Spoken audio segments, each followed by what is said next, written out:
Hi, I'm Gina with Brown County Public Health, and I'm here today to talk to you about sanitizing your surfaces. Two options we see commonly are a bucket of sanitizer or a ready-to-mix spray. This one is a quaternary ammonia that is it's pre-mixed, so it's really easy to use. You just go spray it on, wipe it off, just follow the directions. With a bucket, sometimes it's going to be a manual mix. You have a jug of chemical and then you mix it in. In this case, we have a nice dispenser where it's already pre-mixed. With a sanitizer pail, you have two different options. You might have a chemical that's just in the jug where you pour it in and dilute it. You just want to follow the directions and make sure you test it afterwards to make sure it's the correct concentration.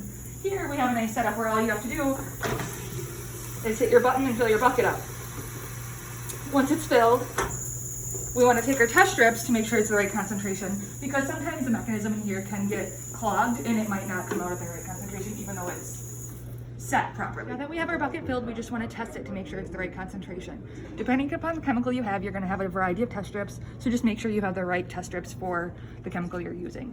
You also want to make sure the the test strip hasn't expired. Some will have an expiration, some will not, so it just kind of varies about brands. So now that we're going to test, one thing to note is that sometimes there is a temperature range that the strip works at. So if the water is too hot, it's not going to read properly.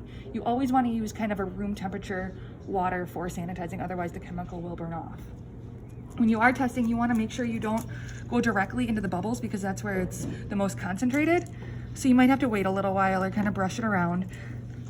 The directions on this strip say it's a 1 second dip, so that's a nice one. We can just dunk it quick, pull it out, don't shake it.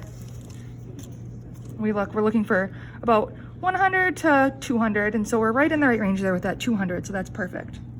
And now we're ready to use it. When you're using your sanitizer, you want to make sure that you keep the bucket off the ground to prevent contamination. You also want to keep your rag or your wiping cloth in your solution at all times when it's not being used.